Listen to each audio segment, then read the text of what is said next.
വേഗം വരുന്നവനായ യേശുക്രിസ്തുവിന്റെ നാമത്തിൽ ദൈനംദിന അപ്പം എന്ന അനുദിന വചനചിന്തയിലേക്ക് ഏവർക്കും സ്വാഗതം. ഇന്ന് വിശുദ്ധന്മാരുടെ പ്രാർത്ഥന എന്ന വിഷയത്തെ ആസ്പദമാക്കി ചില കാര്യങ്ങളെ നമുക്ക് ചിന്തിക്കാം.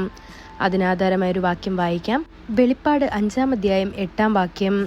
വാങ്ങിയപ്പോൾ 4 ജീവികളും 24 മൂപ്പന്മാരും ഓരോരുത്തൻ വീണയും വിശുദ്ധന്മാരുടെ പ്രാർത്ഥന എന്ന ധൂപവർഗം നിറഞ്ഞ പൊൻകലശവും പിടിച്ചുകൊണ്ട് കുഞ്ഞാടിന്റെ മുൻപാകെ വീണു. ഇവിടെ വിശുദ്ധന്മാരുടെ പ്രാർത്ഥനകളെക്കുറിച്ച് നാം വായിക്കുന്നു. പാപികൾ, പരീശന്മാർ, ചുങ്കക്കാർ, കള്ളന്മാർ, വിധവകൾ, നീതിമാന്മാർ എന്നിവരുടെ പ്രാർത്ഥനകൾ ബൈബിൾ രേഖപ്പെടുത്തിയിട്ടുണ്ടെങ്കിലും ദൈവം മുൻപാകെ ഉയരുന്ന ധൂപവർഗമായിട്ട് നേരിട്ട് പ്രതീകപ്പെടുത്തുന്നത് വിശുദ്ധന്മാരുടെ പ്രാർത്ഥനകളാണ്. ധൂപവർഗം എല്ലായ്പ്പോഴും സുഗന്ധവും പ്രസാദകരവുമായ സുഗന്ധമായി ഉയരുന്നു. അത് മങ്ങുമ്പോൾ പോലും മുഴുവൻ സ്ഥലവും ദിവ്യ സുഗന്ധത്താൽ നിറഞ്ഞിരിക്കുന്നു.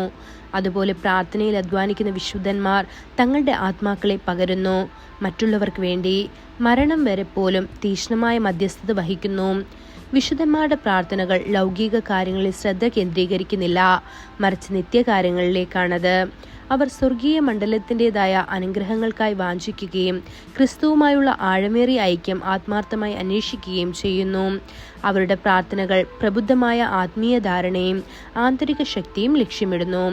വിശുദ്ധന്മാരുടെ പ്രാർത്ഥനകളെ ധൂപവർഗവുമായി താരതമ്യം ചെയ്യുന്നത് എന്തുകൊണ്ട്? കാരണം ധൂപവർഗം സ്തുതിയെയും നന്ദി പ്രകടനത്തെയും പ്രതിനിധീകരിക്കുന്നു. ഈ വിശുദ്ധന്മാർ തങ്ങളുടെ പ്രാർത്ഥനാ സമയത്തിന്റെ ഭൂരിഭാഗവും കർത്താവിനെ ആരാധിക്കുന്നതിനും ഉയർത്തുന്നതിനുമായി ചെലവഴിക്കുന്നു. അവർ നിരന്തരം ദൈവത്തിന് മഹത്വവും ബഹുമാനവും നൽകുന്നു. സ്തുതിയും നന്ദി പ്രകടനവും അവരുടെ ഹൃദയങ്ങളിൽ ആഴമായ സന്തോഷമുണർത്തുന്നു. ദാനിയേലിന്റെ പ്രാർത്ഥനാ ജീവിതം പരിഗണിക്കുക.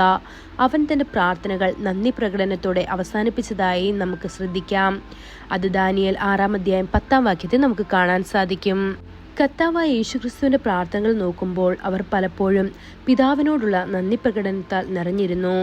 യേശു കരഞ്ഞ ലാസറിന്റെ ശവകുടീരത്തിൽ പോലും അവൻ തന്റെ പ്രാർത്ഥന സ്തുതിയോടെ ആരംഭിച്ചു.